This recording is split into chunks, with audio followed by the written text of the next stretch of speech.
What's going on, everybody? Josh Engleman for Awesemo.com, and I am back with my NBA DFS contenders on FanDuel for Sunday, June 5th. Now be sure to hit that like button, subscribe to the channel, and hit the notification bell so you know when everything goes live. Follow me on Twitter at Josh Engleman. Let me know in the comments who your favorite plays are, and then go sign up at No House Advantage using the promo code Awesemo so that you can get yourself $25 on your first deposit. Now, we're rounding out the bottom of my top 10.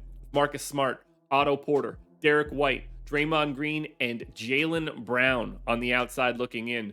Who will be my favorites? My top 5 plays for today? Time to find out.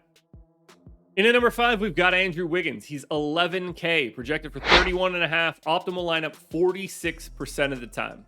Wiggins is like your standard issue starter in this series. 36 minutes, neutral usage, 17 points, 7 boards, an assist and a half, a steal, a block. You're probably not going to Wiggins at the MVP.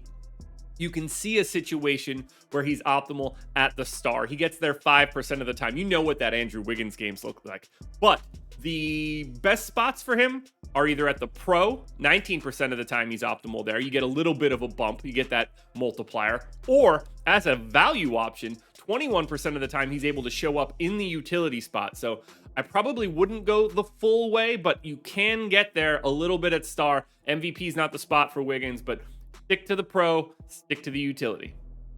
This one scares me a little bit, but the value is too good to pass up. Robert Williams in at number 4. Time Lord is 9K, projected for 26, and he's in the optimal lineup 48% of the time. I gave him 24 minutes. Your guess is as good as mine. He could just as easily not play today. I think like 16 minutes is live. I think that like 26 to 28 is live, depending on how these rotations go. 13% usage, 8.7 boards, an assist, steal, 2 blocks. You're not playing him at MVP. You're not playing him at star, and you're probably not playing him at pro either. 9K, 44% of the 48% that he has puts him in the utility spot. This one's easy. If you need value and you trust Robert Williams today, or if his ownership is just lower than you expect it to be, play a lot of Robert Williams. In at number 3, in a similar way to Andrew Wiggins, we've got Klay Thompson, slightly more expensive, 11,500, projected for 34, optimal lineup 49% of the time.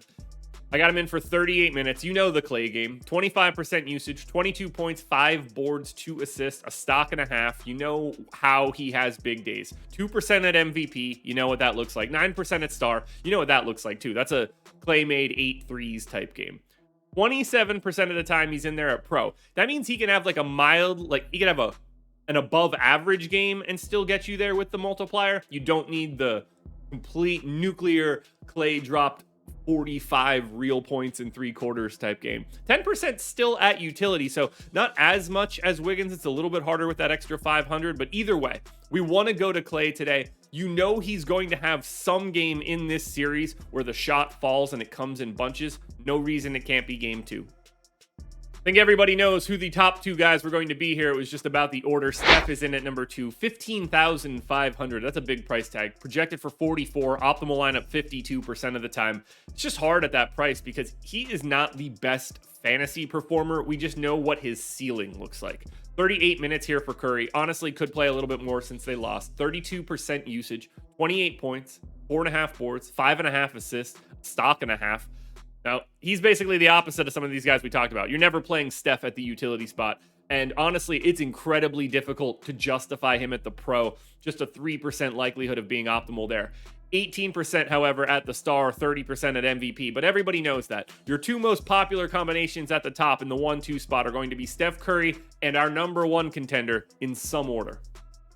Now, before we hit that number 1 contender, one last reminder, hit the like button, subscribe to the channel, hit the notification bell so you know when everything goes live. Follow me on Twitter at Josh Engleman. Let me know in the comments who your favorite plays are, and then go sign up at No House Advantage using the promo code Awesemo.